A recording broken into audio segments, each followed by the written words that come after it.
तो 8 तारीख को दिल्ली विधानसभा के परिणाम आ गए और आज लगभग 10 दिन पूरे हो गए हैं और बीजेपी अपना मुख्यमंत्री डिक्लेयर नहीं कर पाई। इसमें मुझे बस एक चीज लगती है कि नेता का जो सबसे बड़ा गुण होता है जिससे राष्ट्र और समाज का विकास होता है वो होता है उसका विजनरी होना, कि उसे दिखाई पड़ता हो कि क्या करने से समाज, परिवार, राष्ट्र आगे बढ़ेगा। हम दिल्ली को पिछले 10 सालों से चला रहे थे, हम एक चीज पे काम कर रहे थे और उस चीज ने दुनिया के जितने भी आज ताकतवर देश हैं सबको महाशक्ति बनाया है। आप सबको पता ही होगा, वो चाहे यूनाइटेड स्टेट्स ऑफ अमेरिका हो 1787 में स्लम एरिया आज सुपर पावर, चाहे वो जर्मनी हो, चाहे वो जापान हो, चाहे आज चाइना हो, सब ने एक चीज पे काम किया है और उसका नाम है ह्यूमन रिसोर्स। नेचुरल रिसोर्स होने के बाद भी अगर ह्यूमन रिसोर्स स्ट्रांग नहीं होगा तो वो राष्ट्र कभी आगे नहीं बढ़ पाएगा, वो राष्ट्र कभी मजबूत नहीं हो पाएगा। और ये बात हमारे नेता अरविंद केजरीवाल जी को बिल्कुल स्पष्ट थी और इस ह्यूमन रिसोर्स के 2 सबसे स्ट्रांग पिलर हैं। पहला पिलर एजुकेशन और दूसरा पिलर हेल्थ। भारत जब महाशक्ति था, प्राचीन काल की अगर मैं बात करूं एशियन पीरियड की, तो पूरी दुनिया के उस वक्त जो नॉन दुनिया थी उस दुनिया में लगभग सारे देशों के लोग भारत में पढ़ने के लिए इच्छुक थे। मैं बात कर रहा हूं नालंदा और तक्षशिला की, और मैं बात कर रहा हूं फाइहान और ह्यूएनसांग जैसे लोगों की जो चाइना से भारत पढ़ने के लिए आए। तो जब देश में शिक्षा उच्चतम स्तर पे थी तो देश महाशक्ति था। जब देश में चरक जैसे चिकित्सक थे, धन्वंतरी जैसे चिकित्सक थे, तो देश महाशक्ति था।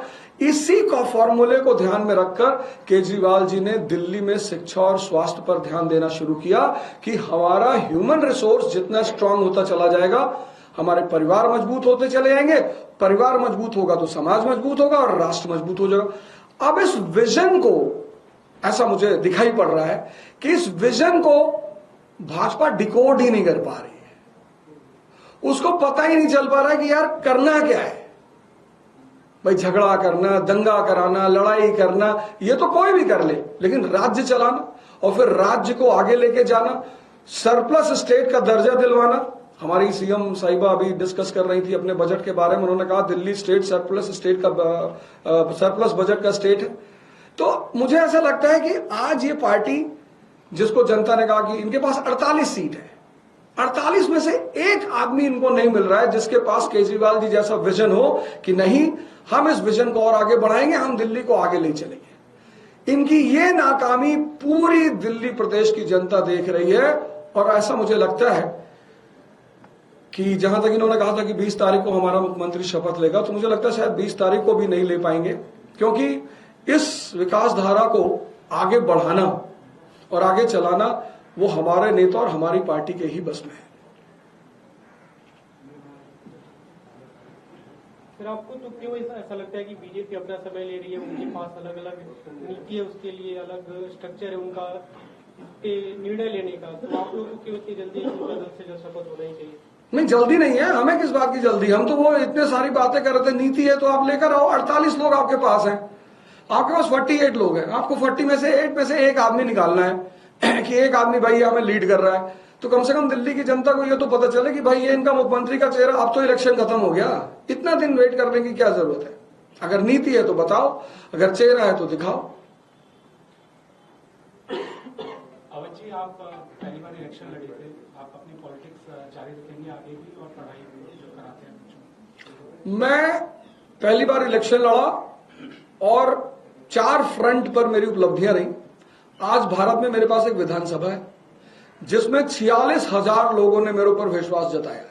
46,000 लोगों ने मेरे ऊपर विश्वास जताया।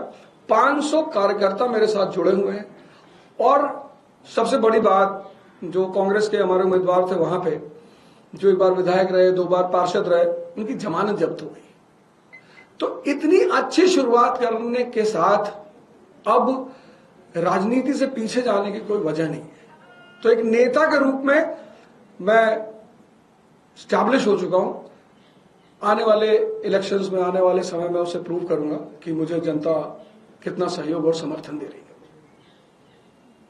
ओझा साहब, एक नेता के रूप में आप स्टैब्लिश हो चुके हैं, आप सोच भी सकते हैं नेता के नजरिए से। आपको क्या लगता है भाजपा में उन 48 कैंडिडेट में से एक कैंडिडेट कौन होना चाहिए? देखिए, ऐसा है कि हर व्यक्ति को अपने घर की जिम्मेदारी लेनी चाहिए।